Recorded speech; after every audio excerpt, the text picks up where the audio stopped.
બંધારણના પેપર સોલ્યુશનનો આજે 11મો વિડીયો શરૂ કરવા જઈ રહ્યા છે. સ્વાગત છે તમારું વેબકૂફમાં. આજના વિડીયોમાં આપણે ચારે ચાર ઓપ્શન પ્રૂફ સાથે સોલ્વ કરશું, જેથી કરીને એપ્રોક્સ 60 જેટલા આર્ટિકલો સોલ્વ થઈ જશે અને જે લોકોએ તૈયારી ઘણા સમયથી ન કરી હોય તેને રિવિઝન પણ થઈ જશે. તો શરૂ કરીએ આજનો વિડીયો. પ્રશ્ન છે, અસ્પૃશ્યતા નાબૂદ કરવામાં આવે છે અને કોઈ પણ સ્વરૂપમાં તેના આચરણની મનાઈ કરવામાં આવે છે. ભારતીય સંવિધાનના કયા આર્ટિકલ અંતર્ગત આ જોગવાઈ કરવામાં આવી છે? ઓપ્શન છે આર્ટિકલ 17, આર્ટિકલ 15, આર્ટિકલ 22, આર્ટિકલ 19. હવે તમે ઓપ્શન જોવો તો બંધારણના ભાગ 3 મૂળભૂત હકોમાંથી આ પ્રશ્ન છે. આર્ટિકલ 15 શું કહે છે? આર્ટિકલ 15 અને 17 આ બંને ક્યાંથી છે? સમાનતાના મૂળભૂત અધિકારમાંથી. આર્ટિકલ 15 શું કહે છે? એ ધર્મ, જાતિ, જ્ઞાતિ, લિંગ અથવા જન્મ સ્થાનને કારણે કોઈ પણ સાથે ભેદભાવ નહીં કરવામાં આવે. બરોબર. આર્ટિકલ 17 શું છે? આપણો જવાબ છે અસ્પૃશ્યતા નાબૂદી વિશેનો છે. આ સિવાયના બીજા આર્ટિકલો તો કે સ્વતંત્રતાનો મૂળભૂત અધિકાર તેમાંથી છે. આર્ટિકલ 19. આર્ટિકલ 19 શું કહે છે? વાણી સ્વાતંત્ર્ય વગેરે સંબંધિત અમુક હકોના રક્ષણ માટેની. આર્ટિકલ 19 એ કેના વિશેની છે? અભિવ્યક્તિની સ્વતંત્રતા વિશે. બરોબર. અને અનુચ્છેદ 22 શેના વિશે છે? કે અમુક દાખલાઓમાં જ્યારે તમારી ધરપકડ થાય ત્યારે અટકાયત સામે રક્ષણ મેળવો. એટલે કેવી બાબતોથી? કે તમે પોતાની ધરપકડનું કારણ જાણી શકો, પછી પોતાનો વકીલ રાખીને પોતાનો પક્ષ રજૂ કરી શકો, 24 કલાકમાં મેજિસ્ટ્રેટ સામે રજૂ કરવાની તમારો અધિકાર, એ બધું અનુચ્છેદ 22માં આપેલું છે. બરોબર. પછી પ્રશ્ન છે, ભારતના કયા રાજ્યો વિધાન પરિષદ ધરાવે છે? હવે ભારતના કયા રાજ્યો વિધાન પરિષદ ધરાવે છે? બધા રાજ્યો તો વિધાન પરિષદ ધરાવતા નથી, પણ અત્યારમાં હાલના સમયમાં 6 રાજ્યો છે કે જે વિધાન પરિષદ ધરાવે છે. ક્યાં ક્યાં છે? આંધ્રપ્રદેશ, બિહાર, કર્ણાટક, મહારાષ્ટ્ર, તેલંગાણા અને યુપી. આ 6 રાજ્યો એવા છે કે જેમાં વિધાન પરિષદ છે. બરોબર. અને જ્યારે જમ્મુ કાશ્મીરમાં 370 લાગુ હતી, એટલે કે કેન્દ્ર શાસિત પ્રદેશ નહોતું બન્યું, ત્યારે જમ્મુ કાશ્મીર પણ વિધાન પરિષદ ધરાવતું હતું. કેન્દ્ર શાસિત પ્રદેશ બન્યા બાદ તે વિધાન પરિષદ ધરાવતું નથી. બરોબર. તો આ વસ્તુ યાદ રાખવાની છે. અને સાથે સાથે વિધાન પરિષદ પૂછ્યું છે તો વિધાન પરિષદને લગતા આર્ટિકલો, મેં કીધું ને 60 જેટલા આર્ટિકલો ક્લિયર કરાવીશ, તો વિધાન પરિષદને લગતા આર્ટિકલો જોઈ જ લેવાય. તો વિધાન પરિષદ એક શેનો ભાગ છે? તો કે રાજ્ય સરકારનો બંધારણના ભાગ 6માં આપેલું છે. બરોબર. તો બંધારણના ભાગ 6 રાજ્ય સરકાર કયા કયા આર્ટિકલોને આવરે છે? 152 થી લઈને 237 સુધીના આર્ટિકલો બંધારણનો ભાગ 6 આવરે છે. તો વિધાન પરિષદોને લગતી જોગવાઈઓ અનુચ્છેદ 169, 171(1) અને 171(2) છે. તો વિધાન પરિષદ 169 શું કહે છે? વિધાન પરિષદોની નાબૂદી અથવા તેની રચનાઓ અંગેની જોગવાઈ છે. 171(1) શેના વિશે છે? વિધાન પરિષદોના ગઠન અંગેની જોગવાઈઓ છે. અને 171(2) એ વિધાન પરિષદોની જે કઈ મુદત છે તેના વિશેની જોગવાઈઓ છે. બરોબર. તો આમ આપણે 2 આર્ટિકલ પણ કર્યા. અને યાદ રાખજો 6 રાજ્યો કે જે વિધાન પરિષદ ધરાવે છે. તો આપણો જવાબ શું આવશે? ડી. એ પછીનો પ્રશ્ન છે, ભારતના એક નિયંત્રક મહાલેખા પરીક્ષક રહેશે. નિયંત્રક મહાલેખા પરીક્ષક એટલે CAG. આ જોગવાઈ ભારતીય સંવિધાનના કયા આર્ટિકલમાં કરવામાં આવે છે? ઓપ્શન છે આર્ટિકલ 148, 145, 143 કે 151. હવે બધા આર્ટિકલોને સમજશું, પણ એ પહેલાં જોઈ લઈએ કે CAG છે એ શેનો ભાગ છે? સંઘ સરકારનો. એટલે કે બંધારણના ભાગ 5માં બંધારણનો ભાગ 52 થી લઈને 151 સુધીના આર્ટિકલોને આવરે છે. બરોબર. તો બંધારણના ભાગ 5નું પ્રકરણ 5 છે એ કેના વિશે છે? CAG વિશે. તે આર્ટિકલ 148 થી લઈને 151 ને આવરે છે. બરોબર. તો જો CAG ના આર્ટિકલો 148 થી શરૂ થતા હોય તો 145 અને 43 તો ઓપ્શન જ ના આવે. બરોબર. તો આ બેમાંથી જવાબ દેવાનો રહેશે. 148 શેના વિશે છે? તો કે ભારતના એક નિયંત્રક મહાલેખા પરીક્ષક રહેશે. એ CAG વિશેનો આર્ટિકલ, જે આપણો જવાબ છે. બરોબર. 151 શેના વિશે છે? કે CAG ની જે કાંઈ ઓડિટ રિપોર્ટ છે એના વિશેનો છે. તો એ સિવાયના બીજા આર્ટિકલો 143 અને 145 શેના વિશે છે? 143 અને 145 આ પ્રકરણ 4ના ભાગ 5ના પ્રકરણ 4ના સંઘની ન્યાયપાલિકામાંથી આર્ટિકલો છે. તો 143 શેના વિશે છે? કે રાષ્ટ્રપતિ સુપ્રીમ કોર્ટ સાથે રાષ્ટ્રપતિની વિચાર વિનિમય કરવાની સત્તા વિશે છે. આપણે યાદ કરો આગળના પણ પેપર સોલ્યુશનમાં આર્ટિકલ આવી ગયેલા છે. બરોબર. 145 એ સુપ્રીમ કોર્ટના કોઈ પણ કોર્ટના નિયમો વગેરે વિશે છે, બરોબર. આ રીતે આપણે 4 આર્ટિકલ જોયા સંઘ સરકારમાંથી, અને આનો જવાબ શું આવશે? નિયંત્રક અને મહાલેખા પરીક્ષક રહેશે એવું કયા આર્ટિકલમાં કીધું? 148, એટલે જવાબ આવશે એ. હવે પછીનો પ્રશ્ન છે, પછાત વર્ગો માટેનું પ્રથમ આયોગ કોની અધ્યક્ષતામાં રચવામાં આવ્યું હતું? પછાત વર્ગો માટેનું પ્રથમ આયોગ, બરોબર. આ પહેલા પણ પછાત વર્ગોને લગતો એક પ્રશ્ન આવ્યો છે, તેને આમાં જ ઉમેરી દીધો છે. હવે પછાત વર્ગો માટેનું પ્રથમ આયોગ એ 1953માં કાકા સાહેબ કાલેલકરની અધ્યક્ષતામાં રચવાયું હતું, અને બીજું 1979માં બીપી મંડળની અધ્યક્ષતામાં 2 આયોગ એ રાષ્ટ્રપતિએ નિમ્યા હતા, બરોબર, પછાત વર્ગો માટેના. હવે આ પંચોની ભલામણ જે કાંઈ હતી તેને અનુસાર 1990માં સરકારી નોકરીઓમાં અન્ય પછાત વર્ગો માટે 27% આરક્ષણની જાહેરાત કરાઈ હતી. આ મુદ્દો એટલે લીધો કે આના ઉપર આગળ એક ક્વેશ્ચન પણ આવેલો છે કે અન્ય પછાત વર્ગો માટે કેટલા ટકા સરકારી નોકરીઓમાં આરક્ષણની જાહેરાત કરાવી છે? તો 27%, બરોબર. આપણો જવાબ શું આવશે? એ. પ્રથમ આયોગ કાકા સાહેબ કાલેલકરની અધ્યક્ષતામાં રચાયેલું હતું. પછીનો પ્રશ્ન છે, અમુક સંજોગોમાં બંને ગૃહ એટલે કે લોકસભા અને રાજ્યસભાની સંયુક્ત બેઠક, હવે સંયુક્ત બેઠક પૂછ્યું છે, બરોબર, બોલાવવાની જરૂરિયાત ઊભી થાય આ અંગે કઈ બાબત સત્ય નથી? સંયુક્ત બેઠક બોલાવવાની જરૂરિયાત.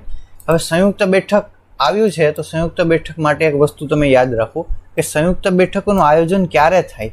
જ્યારે સામાન્ય બિલ અથવા નાણાકીય બિલ હોય ત્યારે જ સંયુક્ત બેઠકોનું આયોજન થાય. નાણાં વિધેયક અને બંધારણ સુધારક વિધેયક માટે સંયુક્ત બેઠકોનું આયોજન થતું નથી. તો હું આ અત્યારે ઓપ્શન વાંચીને સમય નથી બગાડતો, પણ ઓપ્શન સીમાં શું કીધું કે રાષ્ટ્રપતિ બંધારણમાં સુધારા કરવા બાબતનું વિધેયક પરત મોકલે ત્યારે. પણ બંધારણ સુધારા વિધેયક માટે તો સંયુક્ત બેઠકનું આયોજન જ થઈ શકતું નથી. આપણે સત્ય નથી એમ પૂછ્યું છે, તો જવાબ શું આવશે? સી. આ થોડોક ટ્રિકી ટાઈપનો પ્રશ્ન છે. હવે પછીનો પ્રશ્ન, કારખાના વગેરેમાં બાળકોને નોકરીએ રાખવાના પ્રતિબંધ અંગેની જોગવાઈ ભારતીય સંવિધાનના કયા આર્ટિકલ અંતર્ગત કરવામાં આવી છે? ફરી પાછા ભાગ 3 મૂળભૂત અધિકારોમાંથી પ્રશ્ન છે. કયા કયા આર્ટિકલો છે? ઓપ્શનમાં 27, આર્ટિકલ 29, આર્ટિકલ 23 અને આર્ટિકલ 24. તો 23 અને 24 એના વિશે છે? શોષણ સામેનો મૂળભૂત અધિકાર. 27 અને 29 એ ધાર્મિક સ્વતંત્રતાનો અધિકાર. તો હવે 23માં શું કીધું કે મનુષ્ય વેપાર અને બળજબરીથી કરાવાતી મજૂરી ઉપરનો પ્રતિબંધ, બરોબર. અને 24 આપણો જવાબ છે કારખાના વગેરેમાં નોકરીએ રાખવા ઉપરનો પ્રતિબંધ. હવે 27 છે એ શેના વિશે છે? કોઈ પણ ખાસ ધર્મની અભિવૃદ્ધિ માટે ભરવાના કર અંગેની સ્વતંત્રતા, બરોબર. આ ધાર્મિક સ્વતંત્રતાનો મૂળભૂત અધિકાર 27 અને 29 તો ખબર જ છે કે લઘુમતીના હિતોનું રક્ષણ કરે છે.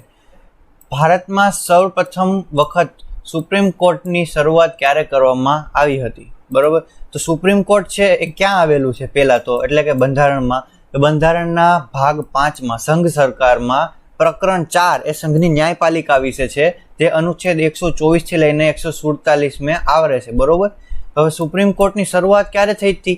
28 જાન્યુઆરી 1950ના રોજ, એટલે જવાબ શું આવશે? સી. સુપ્રીમ કોર્ટને લગતા આર્ટિકલો છે તેને હાઇલાઇટ કરતા રહેવા, તમારે ધ્યાન રાખતું રહેવાનું, બરોબર. ભારતના વર્તમાન સોલિસિટર જનરલનું નામ જણાવો.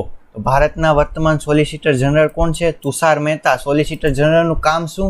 કે તે એટર્ની જનરલની જે કાંઈ પણ કામગીરી હોય તેમાં મદદરૂપ થશે. એટર્ની જનરલ એ ભારતના પ્રથમ કાયદા અધિકારી છે. એ પછી સોલિસિટર જનરલ એ દેશના દ્વિતીય કાયદા અધિકારી છે. તેનો કાર્યકાળ 3 વર્ષનો હોય છે, બરોબર. સોલિસિટર જનરલ એટલે મહાઅધિવક્તા. તુષાર મહેતાનો ફોટો છે. હવે આપણા એટર્ની જનરલ પૂછે તો કોણ છે ભારતના એટર્ની જનરલ? કે વેણુગોપાલ, બરોબર. આગળના ઘણા લેક્ચરમાં એ પૂછાઈ ગયેલું છે. પછીના પ્રશ્ન, હવે એ પછીનો પ્રશ્ન છે, સંઘ અને રાજ્યોના લોક સેવા આયોગની રચના અંગેની જોગવાઈઓ કરતો ભારતીય સંવિધાનનો આર્ટિકલ જણાવો. ઓપ્શન છે આર્ટિકલ 311, આર્ટિકલ 317, આર્ટિકલ 315 અને આર્ટિકલ 322. હવે સંઘ અને લોક સેવા આયોગની હેઠળની સંસ્થાઓ બંધારણના ભાગ 14માં, બરોબર, આર્ટિકલ 308 થી લઈને 323 સુધીને આવરે છે. હવે આમાંય 2 પ્રકરણ છે. પહેલું પ્રકરણ છે સેવાઓ અને બીજું પ્રકરણ છે જાહેર સેવાઓ. પહેલું પ્રકરણ છે 308 થી લઈને 314 સુધીના આર્ટિકલોને આવરે છે, અને જાહેર સેવાઓ છે એ 315 થી લઈને 323 સુધીના આર્ટિકલોને આવરે છે, બરોબર. તો હવે અહીંથી 300 આ છે ને, આ બધા જાહેર સેવાના આર્ટિકલો છે ને, આ સેવાઓને લગતા છે, બરોબર. તો હવે 311 આર્ટિકલ શેના વિશે છે? તો કે સંઘ અને રાજ્ય હેઠળની મુલકી સેવામાં નોકરી કરતી વ્યક્તિઓ માટેના નિયમો, એને હોદ્દા ઉપરથી દૂર કરવા અથવા તેની પાયરી ઉતારવા બાબતના, બરોબર. અનુચ્છેદ 315 શેના વિશે છે? તો કે સંઘ અને રાજ્યોના લોક સેવા આયોગ વિશે છે. હવે 317 શેના વિશે છે? કોઈ લોક સેવા આયોગના સભ્યને હોદ્દા ઉપરથી દૂર કરવા બાબત અને તેવા સેવામાંથી મોકૂફ રાખવા બાબત, બરોબર. આપણો જવાબ છે શું આવશે? સી 315 સંઘ અને લોક સેવા આયોગ. એ પછીનો આર્ટિકલ 322 શેના વિશેનો છે? કે લોક સેવા આયોગના ખર્ચ અંગેનો છે, બરોબર. તો આ 4 આર્ટિકલ જોયા. પ્રશ્ન છે કે ભારતના એટર્ની જનરલ, જો આગળ સોલિસિટર જનરલમાંથી એક પ્રશ્ન હતો, હવે એટર્ની જનરલમાંથી આવ્યો, બરોબર. એટર્ની જનરલ માટે કયું વિધાન સત્ય નથી? તો રાષ્ટ્રપતિની મરજી હોય ત્યાં સુધી તે હોદ્દો ધરાવશે, આ સાચું છે. રાષ્ટ્રપતિની મરજી હોય ત્યાં સુધી જ એટર્ની જનરલ હોદ્દો ધરાવે. પછી રાષ્ટ્રપતિ નક્કી કરશે તેટલું મહેનતાણું મળશે, બરોબર. આ પણ એટર્ની જનરલ માટે સાચું છે. હવે ભારતના રાજ્ય ક્ષેત્રના તમામ ન્યાયાલયોમાં સુનાવણીનો તેમનો હક રહેશે, કેમ કે સર્વોચ્ચ ન્યાય અધિકારી છે, એ પણ આપણે ખબર છે, બરોબર. હવે ચોથું, જો મતદાન સમયે ટાઈ પડે તો માત્ર તેવા સંજોગોમાં પોતાના મતનો ઉપયોગ કરી શકશે. તો અહીંયા થોડું પ્રોબ્લેમ વાળો છે, હવે એ જોઈ લઈએ. તેને સાંસદ, જો તે એટર્ની જનરલને સંસદના બંને ગૃહોમાં હાજર રહેવાની સત્તા છે, બરોબર. સંયુક્ત બેઠકમાં અને સંસદીય સમિતિમાં તે પણ ભાગ લઈ શકે એવી એને સત્તા છે, બરોબર. પણ તેને મત આપવાનો અધિકાર નથી. તેને સંસદ સભ્યોને જેટલા અધિકાર મળે છે ને, વિશેષાધિકાર, તે બધા એટર્ની જનરલનો છે, પણ મત આપવાનો અધિકાર તેને મળતો નથી. એટલે જવાબ આવશે ડી. હવે પછીનો પ્રશ્ન છે, કુમળી વયના બાળકોની સંભાળ અને 6 વર્ષથી નીચેની વયના બાળકોને શિક્ષણ આપવાની જોગવાઈ ભારતીય સંવિધાનના કયા આર્ટિકલમાં કરવામાં આવેલી છે? તો આર્ટિકલ 49, આર્ટિકલ 45, આર્ટિકલ 47 અને આર્ટિકલ 44 શેના વિશે છે તે જરા જોઈ લે. આર્ટિકલ 44 શેના વિશે છે? નાગરિકોનો એક સરખો દીવાની ધારો, યુનિફોર્મ સિવિલ કોડ, બરોબર, જે ટૂંક સમયમાં જોવા મળી શકે એવી સંભાવના છે. આર્ટિકલ 45 એ શેના વિશે છે? તો કે 6 વર્ષથી ઓછી વયના બાળકો માટે શરૂઆતની બાલ્ય અવસ્થા દરમિયાન સંભાળ અને શિક્ષણની જોગવાઈ, જે આપણો જવાબ થશે 45મો. હવે અનુચ્છેદ 47 શેના વિશે છે? પોષણ અને જીવન ધોરણ ઊંચા લાવવાની તથા જાહેર આરોગ્ય સુધારવાની રાજ્યની ફરજ છે. Director principal of state policy શું છે? રાજ્યને પોતાની ફરજો દેખાડે છે ને, કે સંવિધાનમાં રાજ્યોને એટલી ફરજો છે, બરોબર. આર્ટિકલ 49 શેના વિશે છે? સંસદ દ્વારા કાયદાકીય રીતે રાષ્ટ્રીય મહત્વના ઘોષિત કરેલા કલાત્મક અને ઐતિહાસિક અભિરુચિવાળા દરેક સ્મારકો, સ્થાન, વસ્તુની રક્ષણ કરવાની જવાબદારી તે રાજ્યોને સોંપે છે, બરોબર. આપણા રાજ્યોમાં એવો કોઈ પણ ઐતિહાસિક સ્થાન હોય તો તેનું રક્ષણ અને તેની સાર સંભાળ લેવાની જવાબદારી કોની છે? તો કે દરેક રાજ્યની છે. એવી સત્તા સંસદ એને રાજ્યોને સોંપે છે, એવું કામ. ભારતના બંધારણના મૂળભૂત હકોના ભાગને કયા નામે ઓળખવામાં આવે છે? તો હવે બંધારણનો મૂળભૂત હકો, હવે મૂળભૂત હકો છે એટલે કે મૂળભૂત અધિકારો છે, એનો લેવાનો વિચાર આપણે અમેરિકાના બંધારણમાંથી એને લીધા છે. પણ ઈસવીસન 1215માં ઇંગ્લેન્ડના રાજા જોન દ્વારા જાહેર કરવામાં આવેલા મેગ્ના કાર્ટા સાથે તેને સરખાવવામાં આવે છે, બરોબર. એટલે જવાબ આવશે બી, મેગ્ના કાર્ટા. એનો પ્રશ્ન છે, રાજ્યોને ફાળે આવતી લોકસભાની બેઠકોની અને દરેક રાજ્યના પ્રાદેશિક મતદાર મંડળોમાં વિભાજનની ફેરગોઠવણી ક્યારે કરવામાં આવે? મતદાર મંડળોમાં વિભાજનની ફેરગોઠવણી, બરોબર. હવે ઓપ્શન જોઈએ. સંસદના બંને ગૃહો ફેરગોઠવણીનો ઠરાવ પસાર કરે ત્યારબાદ, દરેક 20 વર્ષ બાદ, દરેક વસ્તી ગણતરી પૂરી થયા બાદ, અથવા રાષ્ટ્રપતિ સંસદના ઠરાવ બાદ જાહેરનામું બહાર પાડે ત્યારે. હવે જોઈ લ્યો કે જ્યારે લોકસભામાં આપણે જે લોકસભાની પદ્ધતિ છે તે પ્રાદેશિક પ્રતિનિધિત્વ પ્રણાલીથી ચૂંટણી થાય છે, જ્યારે એથી ઉલટું છે કે રાજ્યસભામાં પ્રાદેશિક પ્રણાલીથી ચૂંટણી નથી થતી, બરોબર. હવે આવી ચૂંટણીમાં મત વિસ્તારો નક્કી કરવા માટે બંધારણમાં જોગવાઈઓ આપેલી જ છે કે કઈ રીતે મત વિસ્તારો નક્કી કરવા. હવે એના અંગેની જોગવાઈઓ અનુચ્છેદ 82માં છે કે દરેક દરેક વસ્તી ગણતરી પછી ફેર ગોઠવણી કરવાનું, આવું ચોખ્ખું બંધારણના આર્ટિકલ 82માં લખેલું છે, બરોબર. તો જવાબ શું આવશે? દરેક વસ્તી ગણતરી પૂર્ણ થયા બાદ. હવે કઈ રીતે? તો કે જેમાં મત વિસ્તારો તૈયાર આમાં શું આપેલું છે કે જેમાં મત વિસ્તારો તૈયાર કરવા માટે છેલ્લી વસ્તી ગણતરીના આંકડાઓને ધ્યાનમાં લેવાની જોગવાઈ કરવામાં આવી છે. અને આ સિવાય આમ દરેક મસ્તી ગણતરી થઈ જાય ત્યારબાદ રાજ્યોને ફાળવવામાં આવતી બેઠકો અને બેઠકોની રાજ્યમાં અલગ અલગ મત વિસ્તારોમાં વહેંચણી માટેની ફેર વ્યવસ્થા કરવાની રહેશે. આવું સ્પષ્ટ શબ્દોમાં બંધારણમાં જ લખેલું છે. એટલે કોઈ પણ એને રાષ્ટ્રપતિ અને સંસદને ઠરાવ કે જાહેરનામું બહાર પાડવાનું રહેતું નથી. હવે પછીનું, કાયદાથી મળેલા અધિકાર સિવાય કોઈ પણ કર નાખી શકે નહીં કે વસૂલ કરી શકાશે નહીં. ભારતીય સંવિધાન આ પ્રકારની જોગવાઈ કરવામાં આવે છે. આ આર્ટિકલ જણાવો. આર્ટિકલ 270, આર્ટિકલ 247, આર્ટિકલ 265 અને સંવિધાનમાં કોઈ પણ જોગવાઈ કરવામાં આવી નથી. હવે ઓપ્શન છે, પહેલા તો આર્ટિકલ 247 એ ક્યાંથી છે? તો કે બંધારણના ભાગ 11 સંઘ અને રાજ્યો વચ્ચેના સંબંધોનું પહેલું પ્રકરણ છે, ધારકીય સંબંધો, તેમાંથી છે, બરોબર. તો એમાં શું કીધું કે અમુક વધારાના ન્યાયાલયોની સ્થાપના માટેની જોગવાઈઓની સત્તા સંસદની રહેશે. કે કોઈ પણ વધારાના ન્યાયાલયોની સ્થાપના કરવી હોય તો તે અંગેની સત્તા સંસદ પાસેની રહેશે, એવું આર્ટિકલ 247માં કીધું. હવે પછીનો આર્ટિકલ શેના વિશે છે? તો કે અનુચ્છેદ 265 એ શેના વિશે છે? તો બંધારણના ભાગ 12માંથી છે. નાણાકીય બાબતો, મિલકત કરારો અને દાવા, પ્રકરણ 1ની ન્યાયકીય બાબતોનું સામાન્ય જેટલા કંઈ પણ આર્ટિકલો છે તેમાંથી છે. તે શું કે કાયદાથી મળેલા અધિકાર સિવાય કર નાખવા નહીં, બરોબર. આપણો જવાબ છે એ 265 આર્ટિકલ, ઓપ્શન સી. અને છેલ્લો આર્ટિકલ જોઈ લઈએ, 270 આર્ટિકલ છે શેના વિશેનું છે? તો કે સંઘ અને રાજ્યો વચ્ચે આવકની વહેંચણી, બરોબર. સંઘ અને રાજ્યો વચ્ચે જે કંઈ પણ આવકો થાય એની વહેંચણી, જેમ કે આઈજીએસટી હોય તો આઈજીએસટીમાં સંઘ અને રાજ્યો વચ્ચે આવકની વહેંચણી થશે, તેના વિશેનું. નેક્સ્ટ, હવે પછીનો પ્રશ્ન જોઈએ. સંસદના કોઈ પણ સભ્યને સંસદના સત્ર પહેલા અને પછીના કેટલા દિવસ દરમિયાન દીવાની અદાલતની કાર્યવાહી માટે ધરપકડમાંથી મુક્તિ આપવામાં આવી છે? તો હવે બંધારણનું જે મૂળ સ્વરૂપ હતું તેમાં અનુચ્છેદ 105માં બે વિશેષાધિકારોનો સ્પષ્ટ શબ્દમાં ઉલ્લેખ કરાયો છે, બરોબર. એક તો સંયુક્ત વિશેષાધિકારો છે ને બીજા વ્યક્તિગત વિશેષાધિકારો છે સંસદ સભ્યો માટે.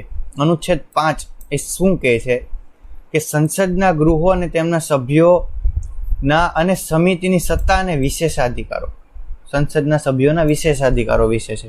તો આમાં બે વિશેષાધિકારો છે, તેમાં વ્યક્તિગત વિશેષાધિકારોમાં સ્પષ્ટ શબ્દોમાં કીધું કે સભ્યોને એના વ્યક્તિગત રીતે વિશેષાધિકારો મળે છે. તેમાં સ્પષ્ટ શબ્દમાં શું કીધું કે સંસદના સત્ર દરમિયાન સંસદ શરૂ થતાં પહેલા 40 દિવસ અને સત્ર પૂરું થયા બાદ 40 દિવસ દરમિયાન ધરપકડ કરી શકાશે નહીં.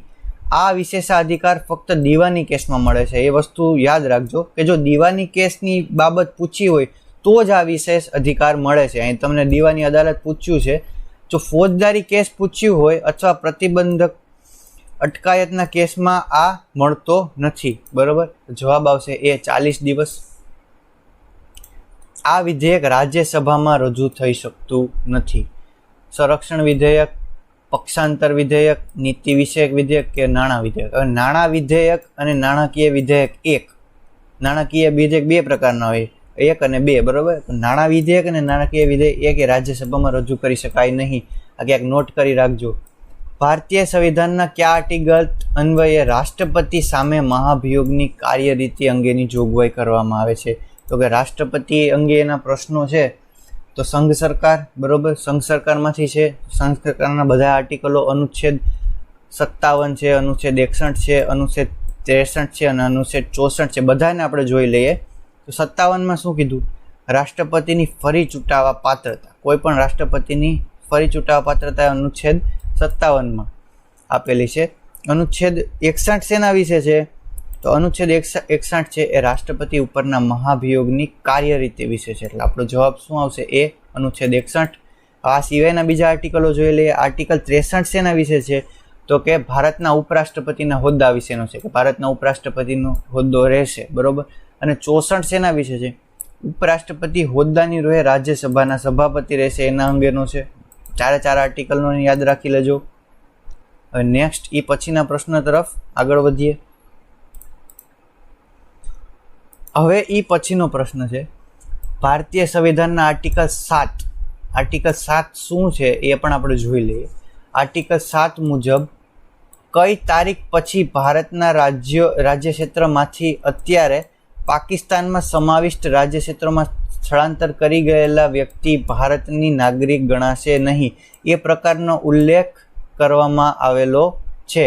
હવે ઓપ્શન તારીખ પૂછી છે તો હવે અહીં 107 નહીં આવે, અહીં માત્ર 7 અનુચ્છેદ 7 જ આવશે.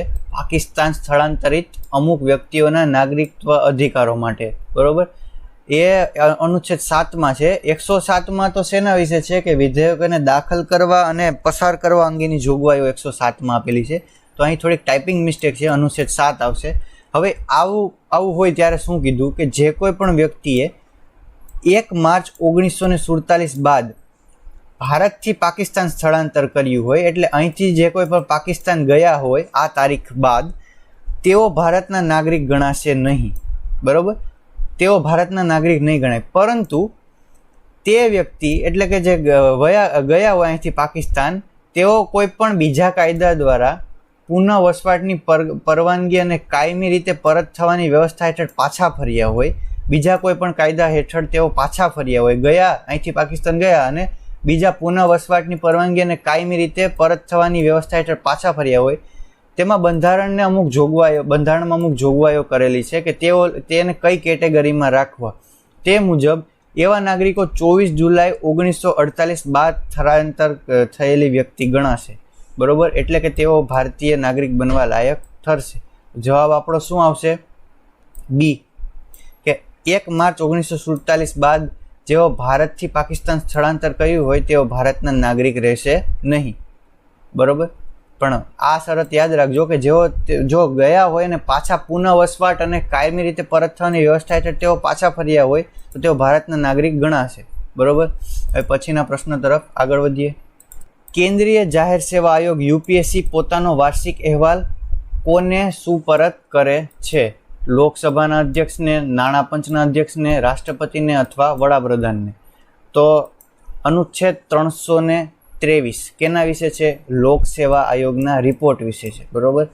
તો તે શું કરશે? તો કે યુપીએસસી છે એ દર વર્ષે પોતાના કામકાજનો અહેવાલ રાષ્ટ્રપતિને સુપરત કરશે અને આ અહેવાલ સંસદના બંને ગૃહો તરફ રાષ્ટ્રપતિએ રજૂ કરાવશે. બંને ગૃહો સમક્ષ રાષ્ટ્રપતિ આ અહેવાલને રજૂ કરાવશે અને સાથે સાથે કે રાષ્ટ્રપતિ એક આયોગની સલાહ જ્યાં સુધી ન સ્વીકારવામાં આવી હોય તેવા સંજોગોમાં અને સ્વીકારી હોય અથવા અસ્વીકાર કરી હોય તેના માટેના કારણોનું સ્પષ્ટીકરણ એ આપશે, બરોબર.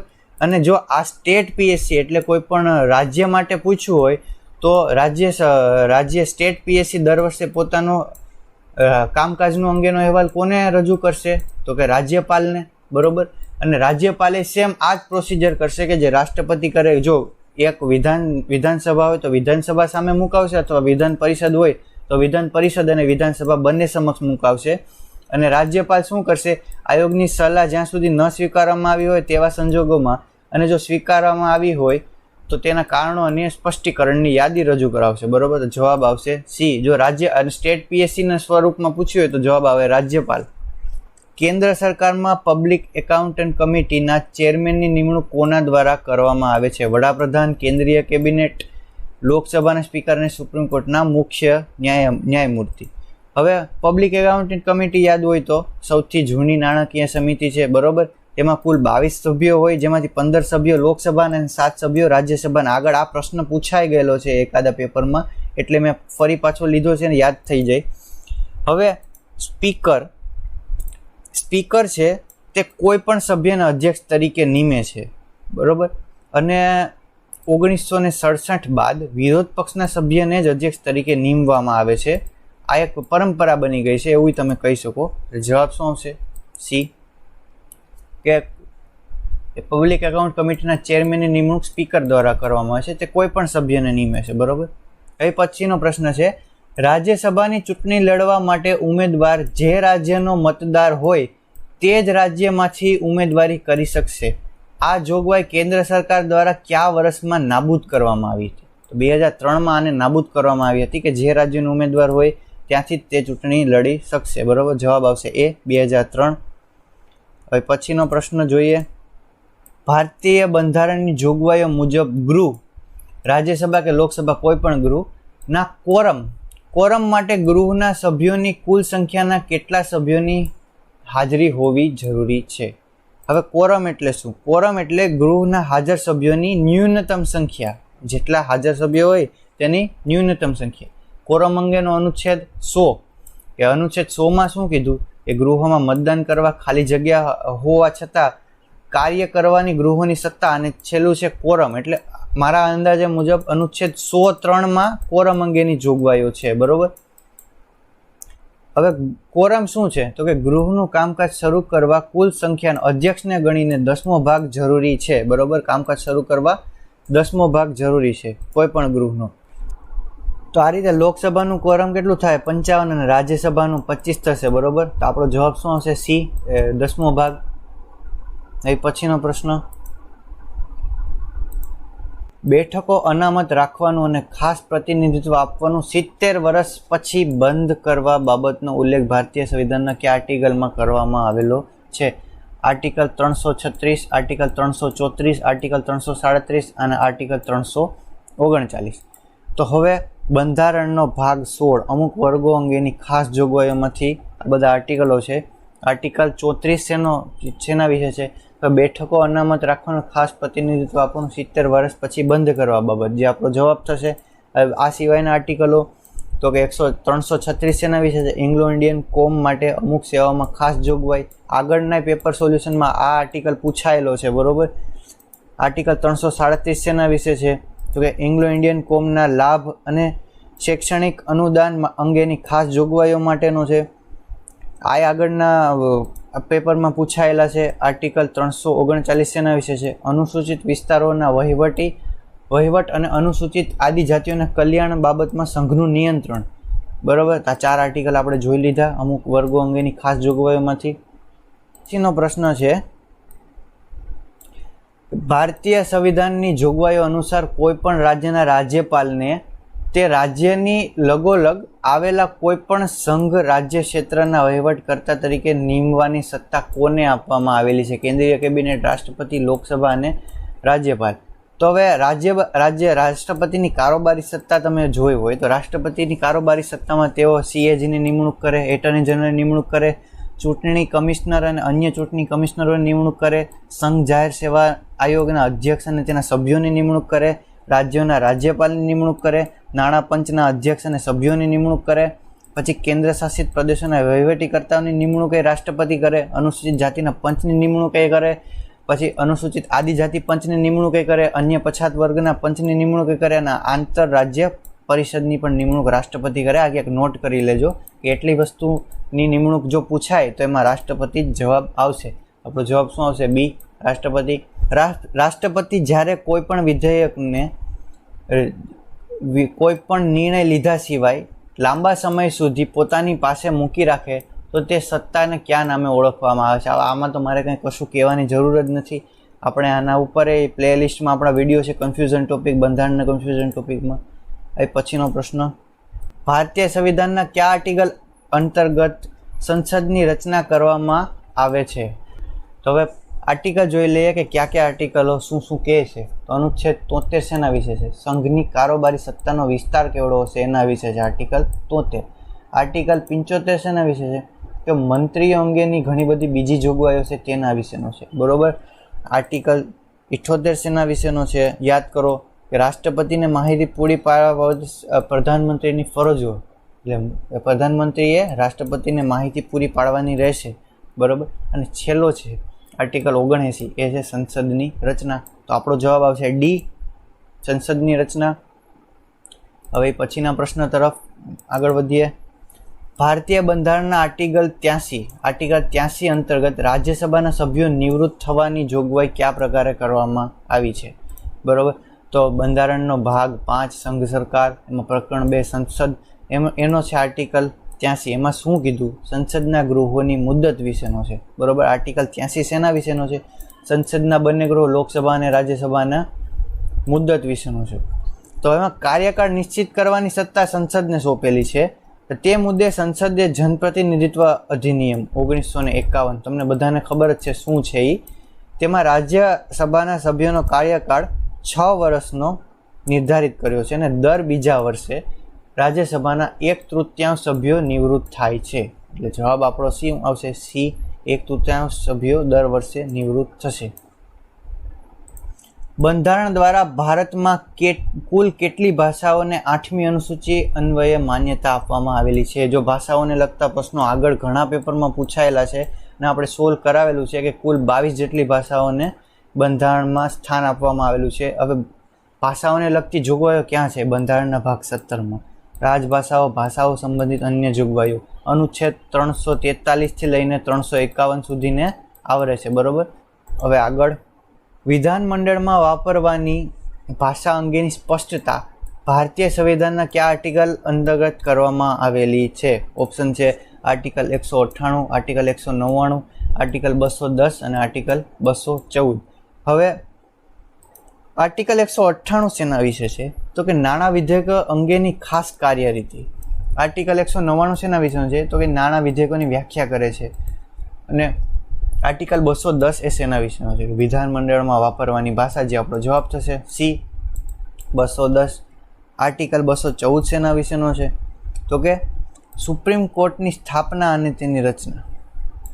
બરાબર. ઉચ્ચતમ ન્યાયાલય એટલે સુપ્રીમ કોર્ટ. રેડી. ભારતીય સંવિધાનના 61માં સુધારા અંતર્ગત પુખ્ત વય મતદાતાની વય મર્યાદા 21 વર્ષથી ઘટાડીને 18 વર્ષ કરવામાં આવેલ છે. આ સુધારો કયા વર્ષમાં અમલમાં મૂકવા આવ્યો હતો?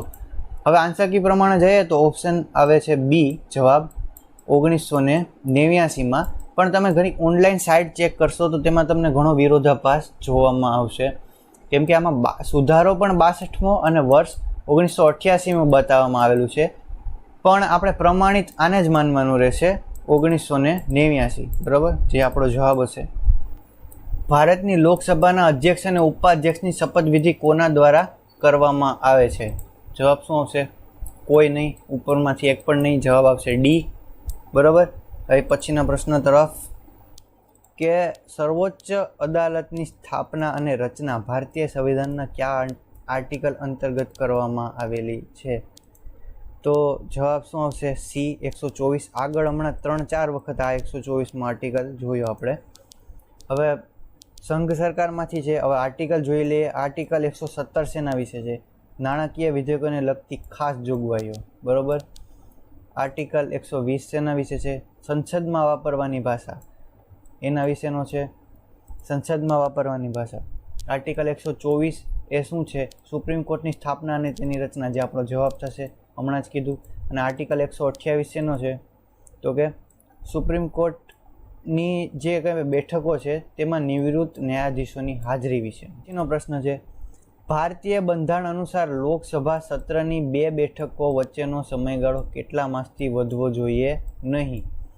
તો 2 બેઠકોનો સમયગાળો 6 માસથી ન વધવો જોઈએ, જેનું કારણ છે કે સંસદના 2 સત્રો વચ્ચે વધુમાં વધુ 6 મહિનાથી સમય રાખી શકાય નહીં.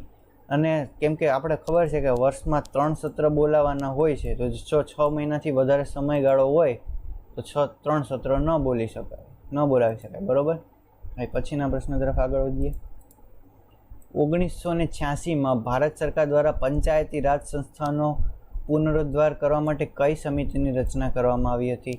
તો કે એલ.એમ. સિંઘવી સમિતિ. બરાબર. આ તમારો જવાબ રહેશે. આ તમારે યાદ જ રાખવાનું રહેશે. ડેટા ટાઈપના પ્રશ્નો છે. એ પછીનો પ્રશ્ન, દાદરા નગર હવેલી કેન્દ્ર શાસિત પ્રદેશ કયા ઉચ્ચ ન્યાયાલયના ક્ષેત્રાધિકારમાં આવે છે? બરાબર. આવો જ એક પ્રશ્ન આગળ પૂછાયેલો હતો કલકત્તા ઉચ્ચ ન્યાયાલયને સંદર્ભે, તે પણ હમણાં જોઈ લઈએ. તો બંધારણના ભાગ 6ના અનુચ્છેદો ક્યાં ક્યાં છે?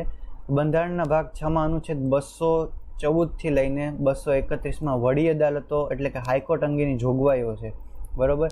હવે 1956ના 7મા બંધારણ સુધારા દ્વારા સંસદને સત્તા અપાઈ છે કે 2 કરતાં વધુ રાજ્યો અને તેના કેન્દ્ર શાસિત પ્રદેશો માટે વડી અદાલતોની વ્યવસ્થા તે કરી શકે છે.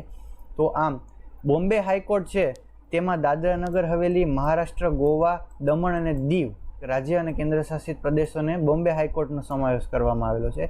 આ પહેલા પ્રશ્ન હતો એ કલકત્તા ઉચ્ચ ન્યાયાલય સંદર્ભે હતો. તેમાં શું આવે તો કે કલકત્તા ઉચ્ચ ન્યાયાલયમાં શું શું આવશે તો કે પશ્ચિમ બંગાળ, અને બીજું શું આવશે તો કે અંદમાન નિકોબારનો સમાવેશ કલકત્તા ઉચ્ચ ન્યાયાલયમાં. આવો આગળ એક પ્રશ્ન આવી ગયેલો છે એક પેપરમાં, બરોબર. એ પછી આગળ વધીએ. હવે પછીનો પ્રશ્ન છે, સંસદ સભ્યોની બનેલી અનુસૂચિત જાતિ અને જનજાતિ કલ્યાણ સમિતિ અંગે કઈ બાબત સુસંગત નથી? તો સુસંગત કઈ બાબત નથી તે જોઈ લઈએ. સમિતિની મુદત 1 વર્ષની હોય, સમિતિમાં કુલ 30 સભ્યો હોય, સમિતિના 10 સભ્યો રાજ્યસભાના હોય, અને ઓપ્શન એ છે એ શું છે કે સમિતિના અધ્યક્ષ જે તે ખાતા અનુસૂચિત જાતિ અથવા અનુસૂચિત જનજાતિ કલ્યાણ વિભાગના જ મંત્રી હોય એવું જરૂરી નથી. એટલે આ સાચી નથી. હવે પછી વિધાનસભાની મુદત 5 વર્ષની હોય છે. આ મુદત કયા દિવસથી ગણવામાં આવે છે? ઓપ્શન જોઈએ. વિધાનસભાની પ્રથમ બેઠક નક્કી થયેલી તારીખથી, વિધાનસભાની છેલ્લી ચૂંટણીના પરિણામે જાહેરાત થયાના દિવસથી, વિધાનસભાની ચૂંટણીની તારીખના પ્રથમ તબક્કાથી, અને રાજ્યના મુખ્યમંત્રી નિમણૂક થાય તે દિવસથી. હવે જ્યારે વિધાનસભાની પહેલી બેઠક હોય ત્યારથી જ નક્કી થશે ને. જવાબ આવશે એ, બરોબર. ભારતીય બંધારણના આર્ટિકલ 80 અનુસાર રાજ્યસભામાં સભ્યોની મહત્તમ સંખ્યા જણાવો. હવે આર્ટિકલ 80માં શું છે? રાજ્યસભાની રચના અંગેની જોગવાઈઓ છે, યાદ રાખજો, બરોબર. તો રાજ્યસભામાં મહત્તમ સભ્યો કેટલા છે? 250. આ તો કંઈ કહેવાની જરૂર નથી. રાજ્યના મુખ્યમંત્રીની કામગીરી તથા સત્તા બાબતે કયું વિધાન સુસંગત નથી? સુસંગત નથી એમ પૂછ્યું છે મુખ્યમંત્રીની કામગીરી બાબતે. મુખ્યમંત્રી મંત્રીમંડળની બેઠકોની અધ્યક્ષતા કરશે. મુખ્યમંત્રી મંત્રીઓની નિમણૂક કરશે. મુખ્યમંત્રી અન્ય મંત્રીઓને વિવિધ વિભાગોની ફાળવણી કરશે. મુખ્યમંત્રી કોઈ મંત્રીને પોતાના પદ ઉપરથી રાજીનામું આપવાનું જણાવી શકે છે. હવે અહીં બી ઓપ્શન છે તેના માટે જોઈ લો કે રાજ્યપાલે મુખ્યમંત્રીની નિમણૂક કરે, અને મુખ્યમંત્રીની સલાહ અનુસાર રાજ્યપાલ અન્ય મંત્રીની નિમણૂક કરે. મુખ્યમંત્રીની સલાહ અનુસાર રાજ્યપાલ નિમણૂક કરે, મુખ્યમંત્રી નિમણૂક નથી કરતા, બરોબર. જવાબ આપશે બી. રાજ્યમાં પંચાયતોની જોગવાઈઓ ભારતીય સંવિધાનના કયા આર્ટિકલ અંતર્ગત કરવામાં આવેલી છે? આર્ટિકલ 243 ખ એ પંચાયતની રચના અંગેની છે. આર્ટિકલ 243 ગ એ પંચાયતોની સંરચના અંગેનો છે, બરોબર. રચના અને સંરચનામાં ભૂલ ન ખાતા. આર્ટિકલ 243 ઘ એ બેઠકો અનામત રાખવા બાબત વિશેનો છે, અને આર્ટિકલ 249 શેના વિશેનો છે તો કે રાજ્ય યાદીમાં કોઈ બાબત અંગે રાષ્ટ્રીય હિતમાં કાયદા બનાવવાની સંસદની સત્તા. રાજ્ય યાદીમાં કોઈ પણ બાબત અંગે રાષ્ટ્રીય હિતમાં કાયદા બનાવવાની સંસદની સત્તા એ 249 છે, બરોબર. તો આપણો જવાબ શું આવશે? બી. આપણે શું પૂછ્યું છે? રાજ્યમાં પંચાયતની રચના અંગેની જોગવાઈ ભારતીય સંવિધાનના કયા આર્ટિકલ અંતર્ગત કરવામાં આવશે? તો જવાબ આવશે બી. આર્ટિકલ 243 ખ પંચાયતની રચના વિશેનો છે, હમણાં જ જોયું. હવે આગળ, ભારતના વર્તમાન લોકપાલનું નામ જણાવો. તો ભારતના વર્તમાન લોકપાલ કોણ છે? પિનાકી ચંદ્ર ઘોષ છે, અને તે પ્રથમ લોકપાલ પણ છે. અહીં તમે જોઈ શકો છો, આ બોની કપૂર નથી, પિનાકી ચંદ્ર ઘોષ છે, બરાબર. હવે નેક્સ્ટ ક્વેશ્ચન, ભારતીય સંવિધાનની જોગવાઈઓ અન્વયે રાજ્યની વિધાન પરિષદમાં સભ્યોની કુલ સંખ્યા કોઈ પણ સંજોગોમાં ઓછામાં ઓછી કેટલી હોવી જોઈએ? વિધાન પરિષદનું પૂછ્યું છે, બરોબર. તો બંધારણ દ્વારા વિધાન પરિષદની સભ્ય સંખ્યા ઓછામાં ઓછી 40 અને વધુમાં વધુ જે તે રાજ્યોની વિધાનસભાની કુલ બેઠકના 1/3 જેટલી નક્કી કરાય છે.